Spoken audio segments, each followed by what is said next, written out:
Baik, di sini saya akan menjelaskan tentang watak dan tata nilai guru pak. Nah, pentingnya pembentukan watak dan tata nilai guru pak dan juga sebagai hamba Tuhan, seiring peningkatan profesi dan panggilan sebagai guru, haruslah dibarengi dengan pertumbuhan nilai-nilai hidup, karakter, dan spiritual, agar dalam menjalankan tugas, seorang guru dapat menjadi teladan di hadapan murid-muridnya maupun masyarakat. Nah, ada beberapa jenis kepribadian manusia. Beberapa tipe sifat manusia yaitu yang pertama introvert atau tertutup, intuition atau hati nurani, thinking atau pemikir, extrovert atau terbuka, sensation atau meletup-letup, feeling atau perasaan, perceiving atau menerima. Yang berikut beberapa tipe kepribadian manusia, yaitu neurotis atau berkepribadian buruk, melankolis atau mudah kecewa, daya juang kecil, muram, dan pesimistis. Koleris atau hidup besar semangat, keras, daya juang besar, hatinya mudah terbakar dan optimis. Introvert berkepribadian tertutup, ekstrovert berkepribadian terbuka. Flegmatis atau tak suka terburu-buru, lambat, tenang, tak mudah dipengaruhi, dan setia. Sanguin atau hidup mudah berganti haluan, ramah, dan lekas bertindak tapi juga lekas berhenti. Normal yaitu berkepribadian baik atau wajar. Yang berikut 2 watak dan tata nilai guru pak, yaitu standar hidup. Yang pertama, rajin mempelajari firman Allah menurut Mazmur 119 dan 2 Timotius 3 ayat 16.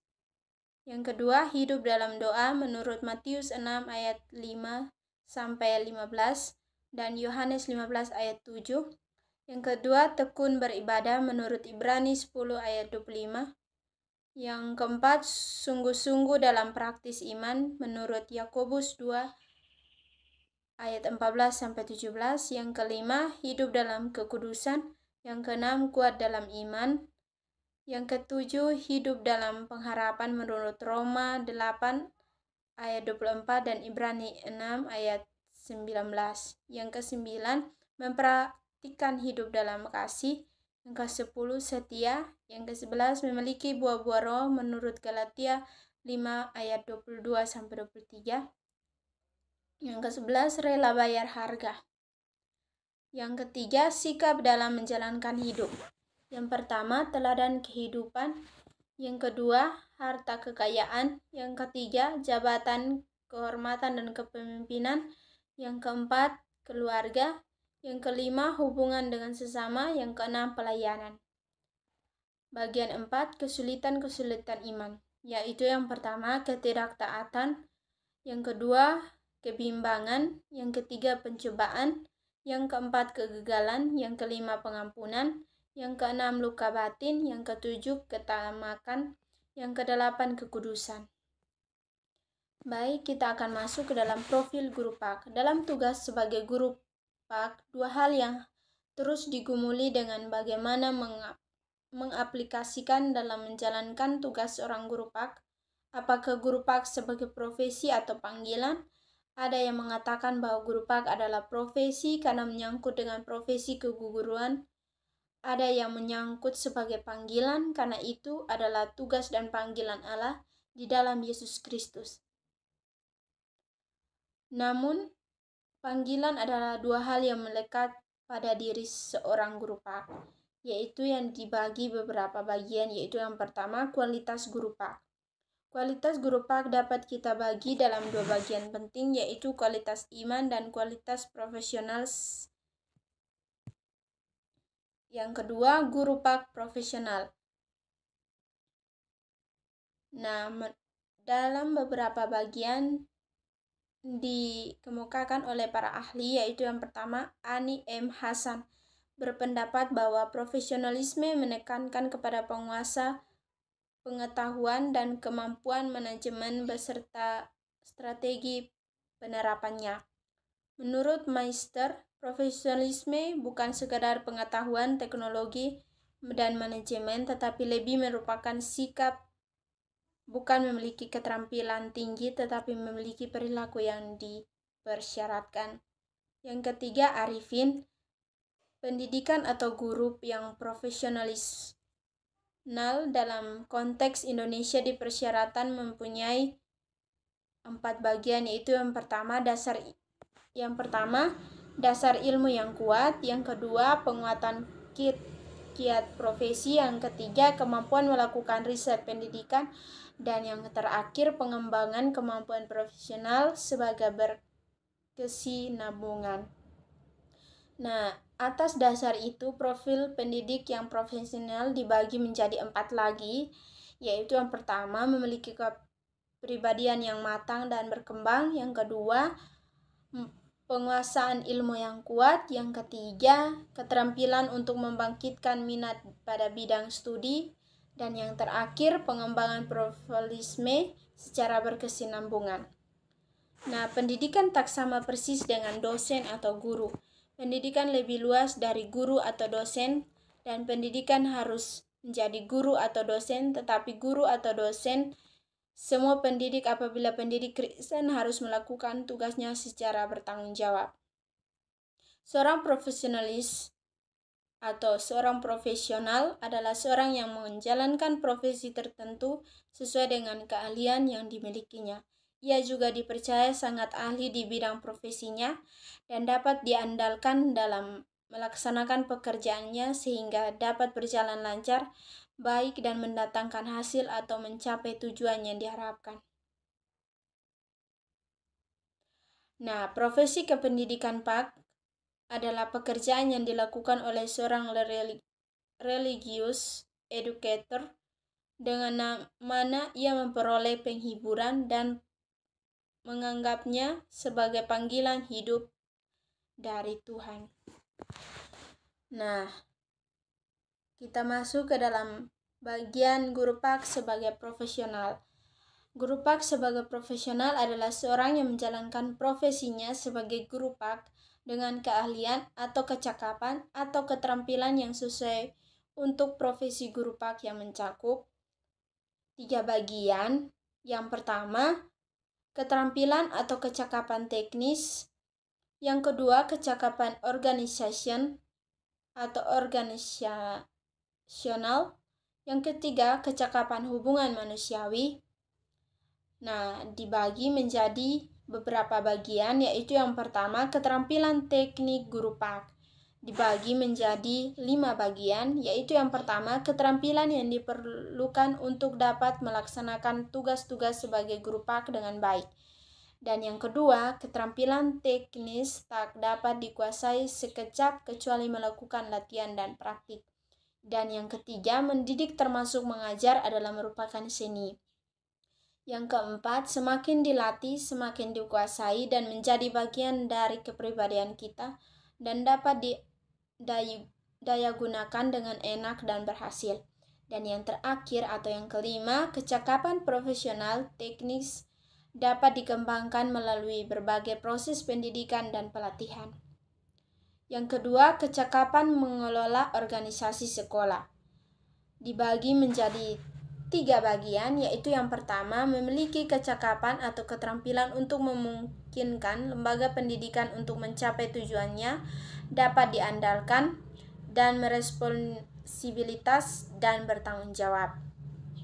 Yang kedua, rehabilitas dapat berarti bekerja secara baik, efisien, efektif, mengikuti aturan dan prosedur, tata tertib organisasi yang sudah ditetapkan tanpa perlu diawasi, mendatangkan kepuasan peserta didik.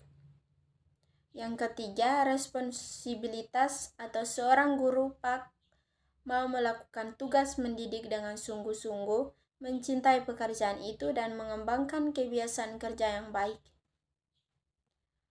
Masuk ke dalam bagian yang ketiga, yaitu profesi atau profil rohani guru PAK. Profil rohani guru PAK dibagi menjadi 3 bagian, yaitu yang pertama berpusat pada Yesus Kristus, Yang kedua, teladan Yesus sebagai guru agung. Dan yang keempat, iman guru pak. Nah, kita masuk ke dalam teladan Yesus sebagai guru agung. Yang pertama dibagi menjadi beberapa bagian, yaitu yang pertama pelayanan Yesus, yang kedua Yesus sebagai guru agung dibagi menjadi beberapa bagian, yaitu yang pertama mengajar sebagai nabi, yang kedua Yesus mengajar sebagai iman, yang ketiga Yesus mengajar sebagai raja. Nah, kita masuk ke dalam guru profesional. Guru merupakan unsur penting dalam kegiatan mengajar. Hal ini sangat beralasan karena sungguhlah gurulah yang membimbing peserta didiknya untuk belajar mengenal, memahami, dan menghadapi dunia tempat ia berada. Dunia dalam hal ini mencakup dunia ilmu pengetahuan, dunia iman, dunia karya, dan dunia sosial budaya. Jadi guru merupakan jambatan dan sekaligus agen yang memungkinkan peserta didik berdialog dengan dunianya. Guru terpanggil untuk mendorong peserta didik menimba pengetahuan, pemahaman, atau bahkan memberi kontribusi bagi dunianya. Nah, guru profesional dibagi menjadi beberapa bagian, yaitu yang pertama guru dan kualitasnya, yaitu dalam melaksanakan tugasnya seorang guru tentunya dipengaruhi oleh falsafah atau pandangan hidup yang dianutnya, serta dipengaruhi juga oleh seluk-beluk pendidikan dan pengajaran yang telah dilaluinya. Sebagai guru Kristen, apabila ingin mengembangkan pemahaman tentang tugasnya, maka tentunya ia harus berakar pada iman Kristen. Yang kedua, guru profesional. Kriteria guru profesional dalam sistem pendidikan nasional bukanlah semata-mata dilihat dari segi bayaran semata-mata, melainkan haruslah memiliki beberapa prinsip seperti tersebut di bawah ini, yaitu yang pertama, keteladanan layan atau keteradalan layanan. Yang kedua, layanan diakui dan dihargai oleh masyarakat dan pemerintah. Yang ketiga, guru profesional adalah pribadi yang mampu melihat dirinya sebagai orang-orang terlatih.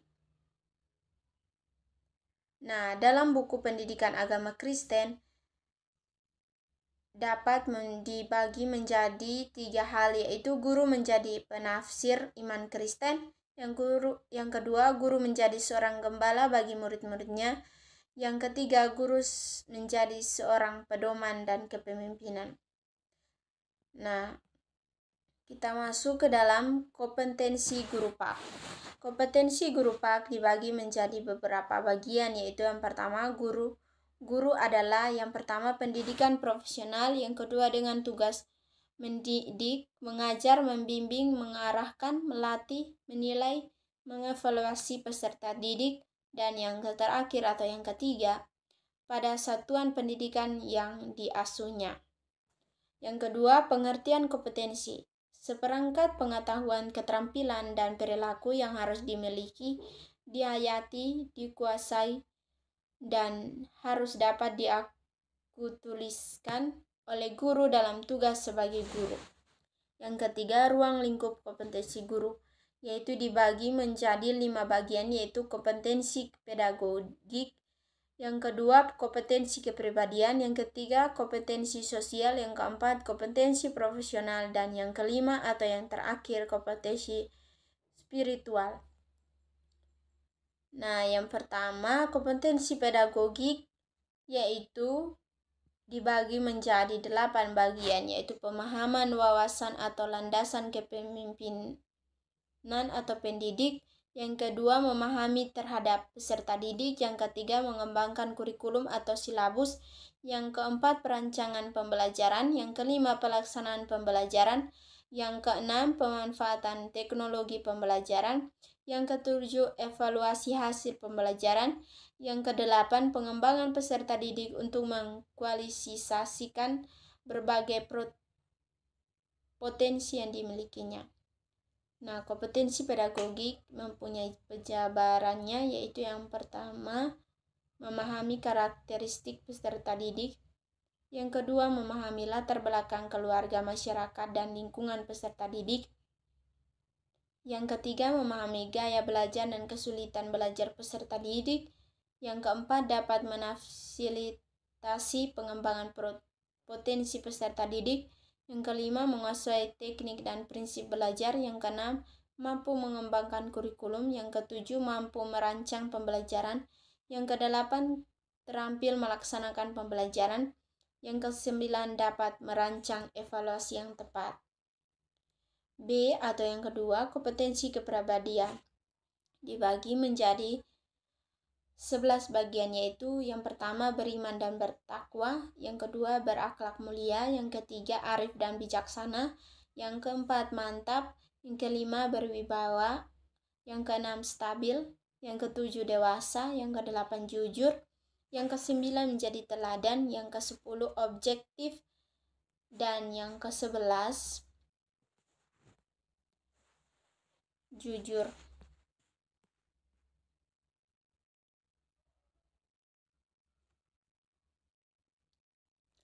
Nah, atau mengembangkan diri secara berkelanjutan.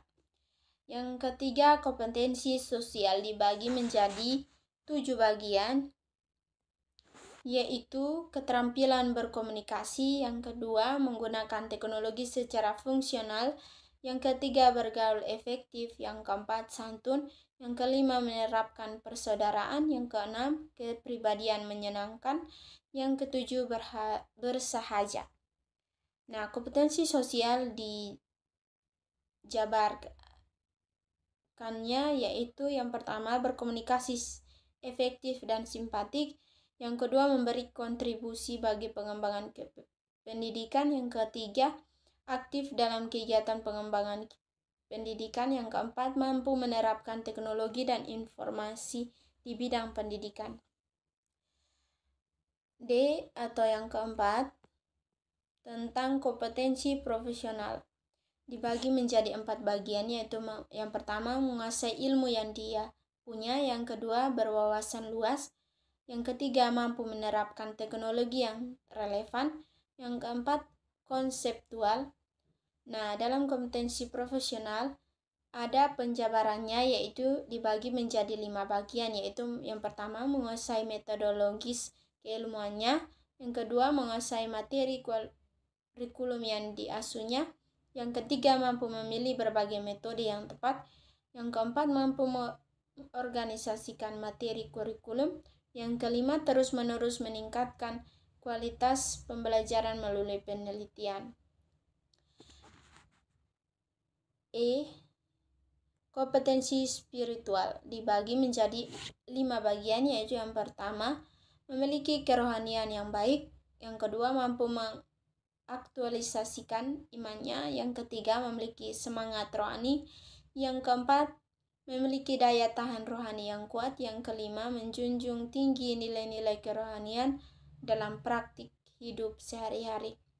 Nah, dalam kompetensi spiritual ada penjabarannya, yaitu dibagi menjadi 4, yaitu yang pertama memiliki komitmen iman yang kuat, yang kedua mampu menerapkan nilai-nilai rohani dalam hidup sehari-hari, yang ketiga tabah, sabar, tahan dan teguh secara rohani, yang keempat mengalami pertumbuhan terus-menerus.